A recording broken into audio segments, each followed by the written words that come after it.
Ni vipaji ambao makocha wengi wamekuja katika Afrika na hususan Afrika Mashariki wamethibitisha Tanzania ndio sehemu pekee kuna watu wanazaliwa na vipaji uhalisia.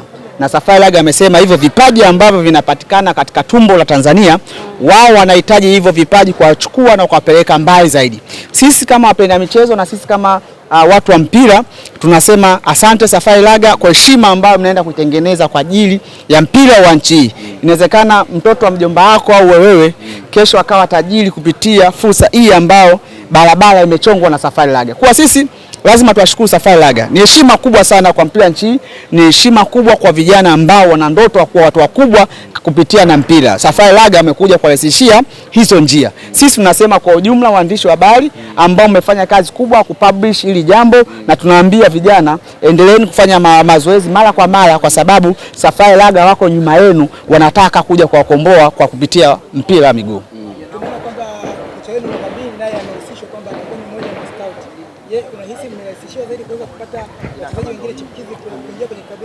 Of course, ukimzungumza kocha msaidizi wa Yanga ni master katika kuvumbua vipaji. Nenda angalia alipopitia Azam, angalia alipopitia KMC, ni master ambaye ameombwa kwa kutumia vipaji. Lakini vile vile watakuwa wanaturahisishia kutafuta vipaji vingi zaidi. Yanga ndio timu ambayo timu za vijana inafanya vizuri kuliko klabu yoyote. Under 17 bingwa ni Yanga Sports Club. Under 20 Super 8 na itaanza bingwa atakuwa ni Yanga Sports Club. Kwa kupitia kwa kocha huyu ambaye kazi yake ni kuvumbua vijana, tafsiri maana yake anatengeneza njia bora zaidi kwa vijana wa Tanzania na kuna klabu ya Yanga, kwa sababu atakuwa ni miongoni mwa watu wa scout kwa kutafuta hivyo vipaji. Sisi kwa Yanga Sports Club ni manufaa, lakini manufaa makubwa kwa nchi, kwa sababu yeye atavumbua vipaji. Inawezekana idadi ya wachezaji ambao Yanga wanahitaji kama ametosha, lakini akaelekeza akamwambia nyie Azamu, nyie Simba, kuna vipaji tumeacha sehemu fulani, hebu vichukue hivi vipaji kwa ajili ya manufaa ya mpira wa nchi. Kwa sisi kwa Yanga, jambo la kwanza tunapata heshima kwa sababu ameonekana ni kocha ambaye ameumbwa kuvumbua vipaji. Yeye kila Tevez Evans wakina nani wote kawatoa yeye. Kwa huyo miongoni ambao atakuwepo kwa sisi, ni heshima kubwa kuna klabu ya Yanga, heshima kubwa kwa kocha, lakini heshima kubwa kwa vijana kwa sababu jambo la kwanza ni mgeni. Hawezi kujua ni mtoto wa mjomba, mtoto wa nani. Kwa maana yake mtu ukiwa na kipaji, ukiwa unabonda mpira, hii ni fursa kwako wewe kubwa zaidi kwa sababu wamekuja kutengenezea mchakato mzuri zaidi. Mwalimu, tumeona barua ya bodi ya ligi kwamba tarehe ya mchezo wa dabi ya Kariakoo kwamba walisha tarehe 8 imejibiwa, na nyie Young Africans imezungumza kwamba hamtocheza dabi japo tarehe imetoka.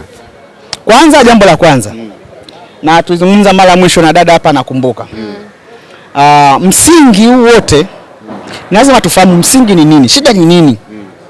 Yaani leo Yanga hawachezi na Simba, sababu ni nini? Mbona miaka ya nyuma anacheza Simba anapigwa 5, anapigwa 2 anaondoka. Kwa nini hii mechi msingi wake ni nini? Msingi wa mechi tatizo lake lilianza tarehe 8 tarehe 7 usiku. Ndio tatizo la msingi huo. Lakini tukajiuliza, Simba ametoa barua saa 8 ya usiku. Mamlaka zote zimelala. Saa 5 asubuhi bodi ya ligi inasema mechi ipo. Unaelewa? Saa 8 mchana bodi ya ligi inasema tunailisha mechi. Sio, unaelewa hiyo? Yaani kwa umeshatangaza mechi, watu washafanya promotion, wametangaza, watu wametoka nje ya nchi, wamekuja, kila kitu kiko sawa. Saa 8 mashabiki washaanza kuingia uwanjani, saa 8 mashabiki wako uwanjani wanasema mechi hakuna. Hakuna kwa sababu gani? Kanuni ipi ambayo imeailisha mechi ambayo unazungumzia wewe? Sababu ni zipi? Wakataja sababu 2 tu ambazo tukubaliane wote. Wakasema tunailisha mechi kwa sababu kuna viashiria vya rushwa. Tunailisha mechi kwa sababu kuna uvunjifu wa amani. Tukajiuliza, na nyinyi waandishi mkaenda mbali zaidi.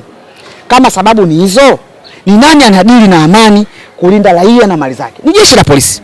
Afande Mlilo akapigwa simu. Mlilo akasema hakuna kitu kama hicho. Sio, unanielewa? Ambao ndo kazi yake kudili. Basi kama huyu kuna amani anasema hamna shida, inawezekana hapa kuna nini? Kuna rushwa.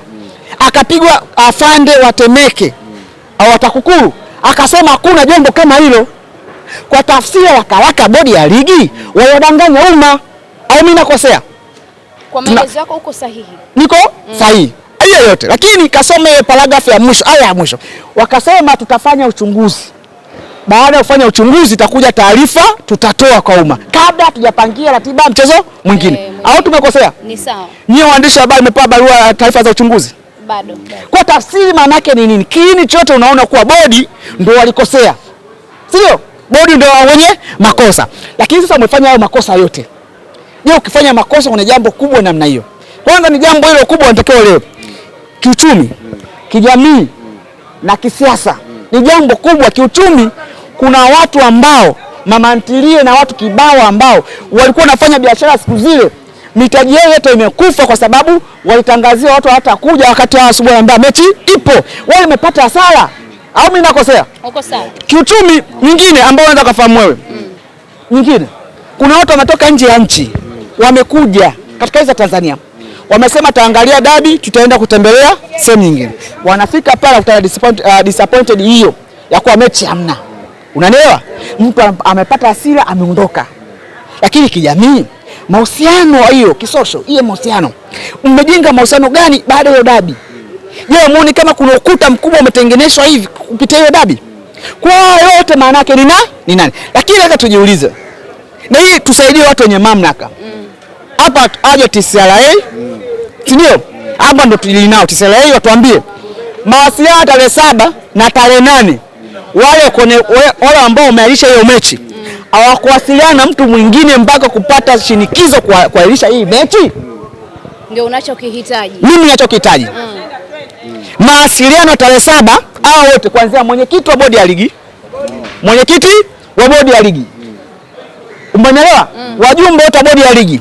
Inawezekana kuwa sisi tunaweza kama mwenyekiti ndio ameahirisha, kumbe kuna mtu nyuma amemsukuma afanyaje?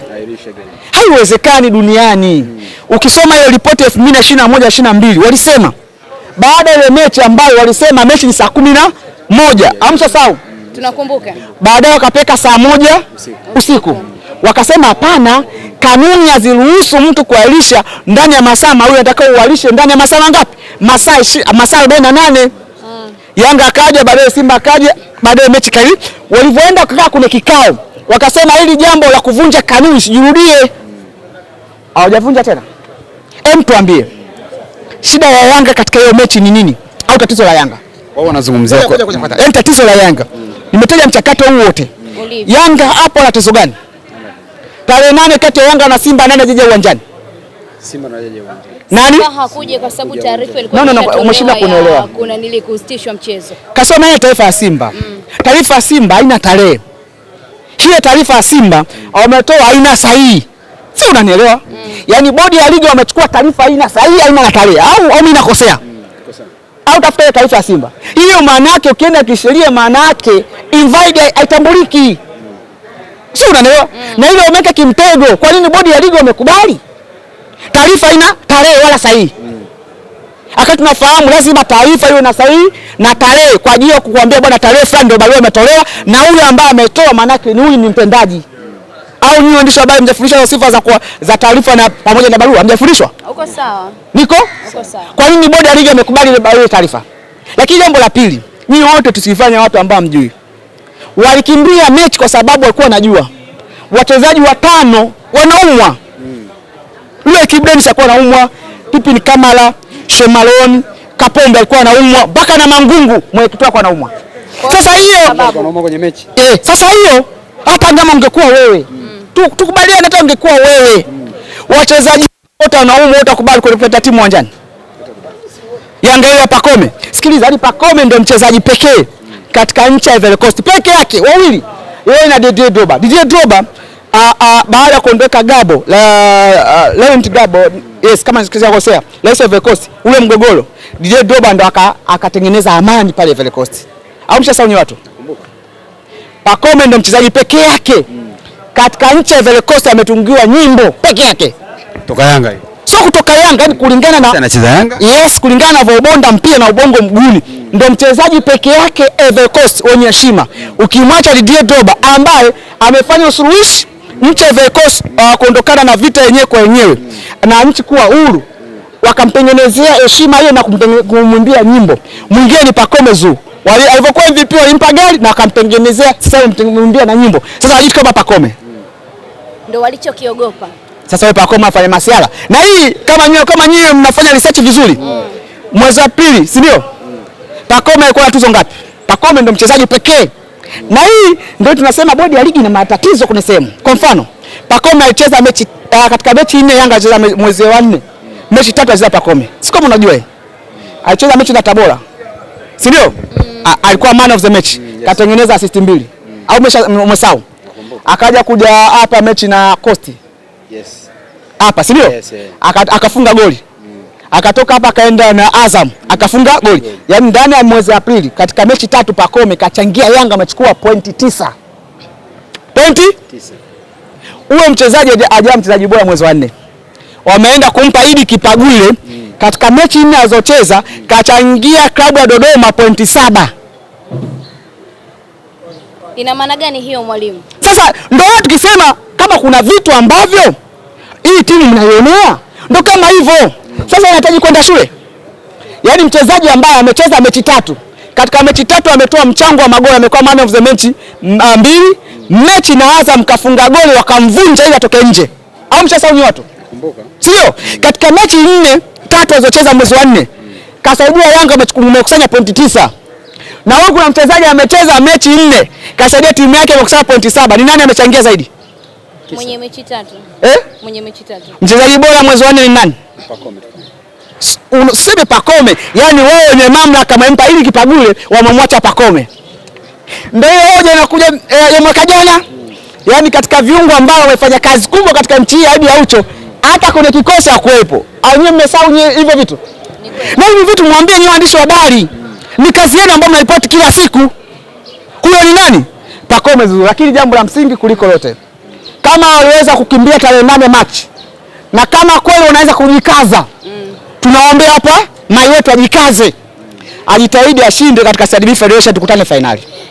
Huu mchakato umekuwa mrefu sana, tukiangalia toka mwezi wa 3 hadi hivi sasa imekuwa ni kupige kwa Yanga pamoja na bodi ya ligi. Mmeenda kasi, majibu yametoka, hamjafanikiwa kile ambacho mlikuwa mnakitarajia kule. Imerudishwa ngoma huko, tarehe imepangwa na Yanga mmeweka mkazo kwamba hamchezi hii mechi na hamna imani na mamlaka husika za bodi ya ligi, ndio maana hamwezi kurejea kwao tena kupata usuluhishi. Hii inaleta picha gani mwalimu? Sasa hapa tutoe darasa lingine ambalo litasaidia.